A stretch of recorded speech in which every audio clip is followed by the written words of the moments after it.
Hey friends, I hope you're having a great day. I recently purchased the Osprey Poco LT kid carrier. After choosing from half a dozen other carriers, this one seemed the most promising, and I was really excited to test it out. When I did actually get to hike with it though, it was really uncomfortable, painful even.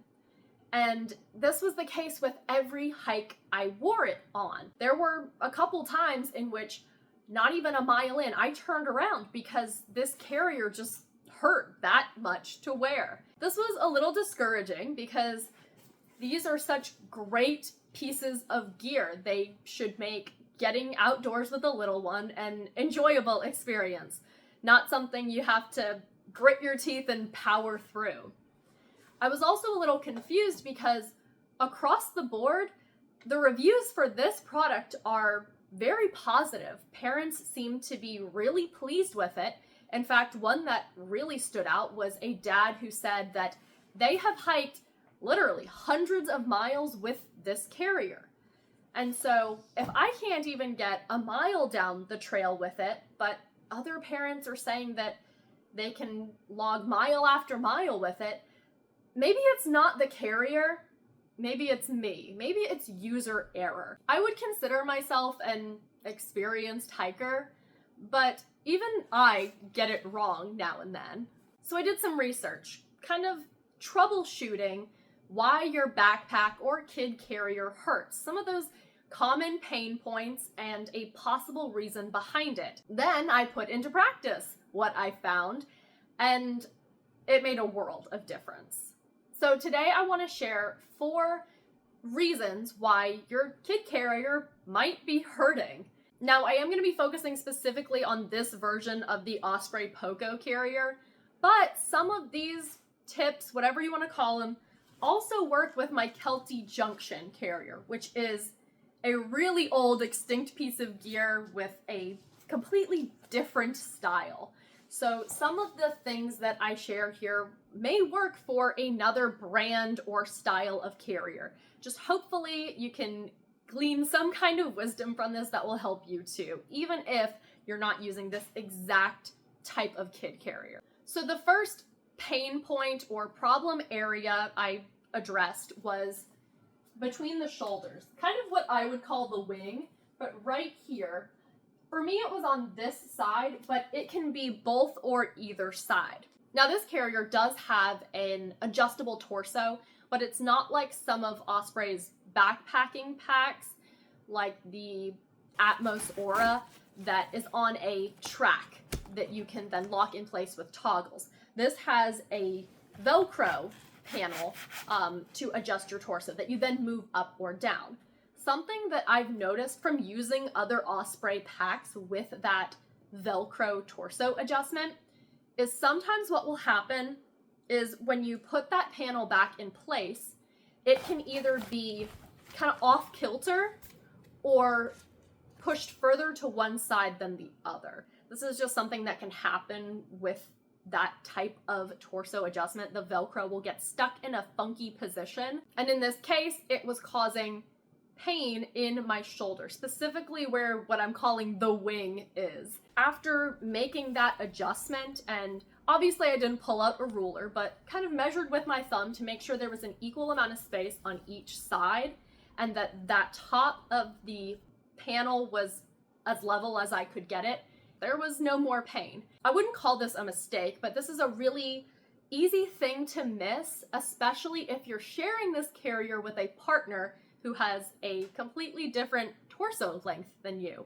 The second pain point or problem area was right here, that kind of connection between my neck and shoulders. It felt like the carrier was weighing so heavily on my shoulders, and like there wasn't quite enough space between the 2 shoulder straps. It was almost pinching or digging into the side of my neck. And the reason for this is I wasn't wearing the hip belt high enough. So I found a really helpful forum on, I believe it was Backpacking Light. If I'm misremembering, I'll put a correction on the screen. but they were discussing where exactly it is you're supposed to wear the hip belt for a pack, because lots of folks have different opinions on this, and it largely varies on your body type and shape, and also just what's comfortable for you. They were explaining that ideally you should be wearing it at position B, but again, because of lots of factors, be it just your body shape or your size or even your own comfort level, some folks find it's better to wear it at position A. And this also could have to do with the pack that you're using. So in the past, I've been the type to wear my hip belt with my packs not at B or A, but kind of somewhere in between. Then while I was pregnant, I had to wear it at A, maybe a little lower, to ensure that that belt went under my belly. It felt a little bit strange to wear the carrier so high up on my hips, but wouldn't you know, wearing that hip belt a little bit higher alleviated that pain in my neck and shoulders. And those of you who are like expert hikers out there are probably thinking, duh.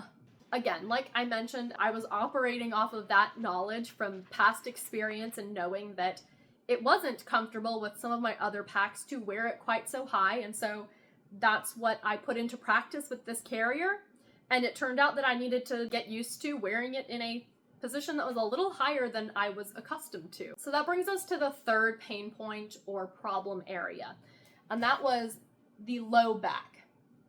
Now this comes from the structure of the carrier itself. You'll see there's no lumbar pad, there's just this piece of foam, and directly behind it is a solid structural supporting piece. And where the foam starts to taper off, that piece, that solid panel inside, digs in. And it didn't matter how I shifted or adjusted, it was just there, pressing and digging in. And this was something that Jordan experienced too. In fact, it was the first complaint that he had when he put that carrier on and we started walking. That solid supporting piece, that panel behind that foam at the very bottom of the carrier, it's digging, it's pinching, and it's really uncomfortable. Not something that you can just ignore. Now, obviously, you can't do anything about the design or structure of the carrier itself, but I could add a little extra padding. And all this is a shoulder strap pad that was wide enough to perfectly cover that spot that was bugging me and Jordan on the back panel. And I just put a little bit of elastic on either side of it. It loops right over the hip belt. It raised it just enough to prevent that contact that was causing all of the pain and issues.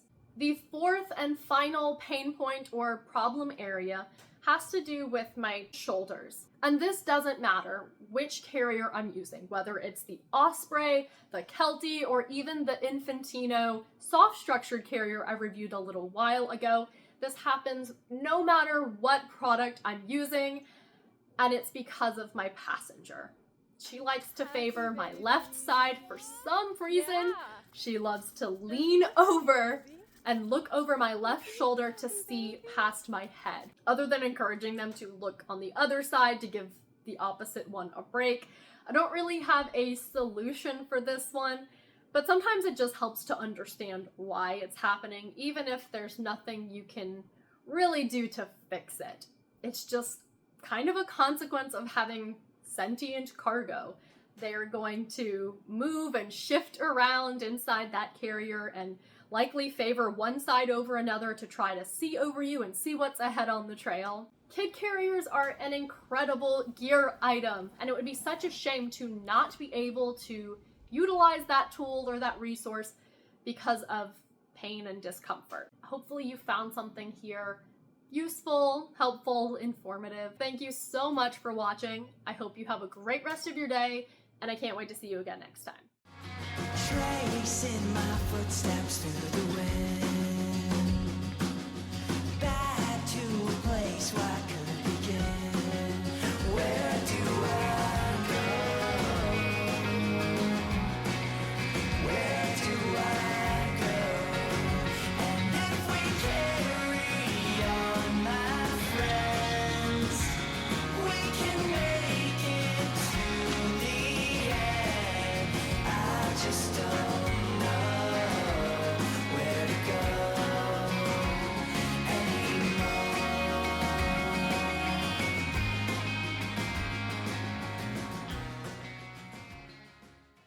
Maybe just don't go hiking. No, that's not an option.